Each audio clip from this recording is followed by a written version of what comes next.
Dresses అనేవి చాలా personal, అంటే ఇట్స్ ఫ్యాషన్. ఎవరికి ఏది నప్పితే అది వేసుకోవాలి.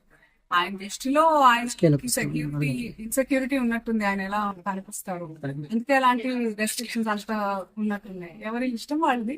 ఇప్పుడు ఆయన చెప్పినంత మాత్రాన మనందరం వింటామా ఏంటి, అది వాళ్ళకే ఉంటుంది. But I personally feel dressing అనేది ఇట్స్ సమ్వన్స్ పర్సనల్. తిండి, బట్ట, ఇవన్నీ మనకు నచ్చినట్టే ఉండాలి, అంతే కదా. మన కంఫర్ట్, మన ఇష్టం. మీకు నచ్చకుండా నేను బలవంతంగా పప్పన్నం పెడితే మీకు బిర్యానీ కావాలని ఉంటుంది, అలాంటిది ఏదైనా ఇట్స్ పర్సనల్.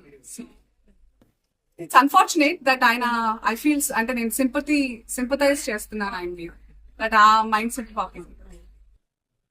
ప్రస్తుతం అయితే షూటింగ్ స్టార్ట్ అవ్వాల్సిన సినిమాలు ఫిబ్రవరి తర్వాతే ఉన్నాయి.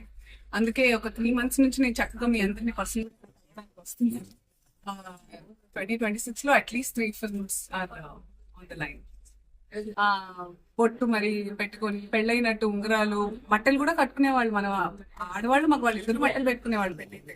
ఇంకా మన పూర్వ అవన్నీ నేను ఫాలో చేయాలి. అలాంటప్పుడు మన కాలానికి అనుగుణంగా జనరేషనల్ చేంజెస్ అవుతున్నప్పుడు అలాగే ఉంటే తప్ప మనం బతకలేము. ఒకప్పుడు చాలా చెట్లు ఉండి చాలా చలిగా ఉండేది, ఇప్పుడు అలా లేదు. కాబట్టి మనం ఇంకా ఏం లేదు, మాట్లాడుకుంటూ పోతే వితండవాదాలు బోల్డ్ అంత ఉంటాయి. కాకపోతే కాసం ఫ్యాషన్స్ లో ఎవరికి ఎలాంటి ఫ్యాషన్ కావాలన్నా ఉంటాయి, మొత్తం కప్పుకోవాలన్నా ఉంటాయి, ఫ్యాషనబుల్ గా ఉండాలన్నా ఉంటాయి. So do comment shop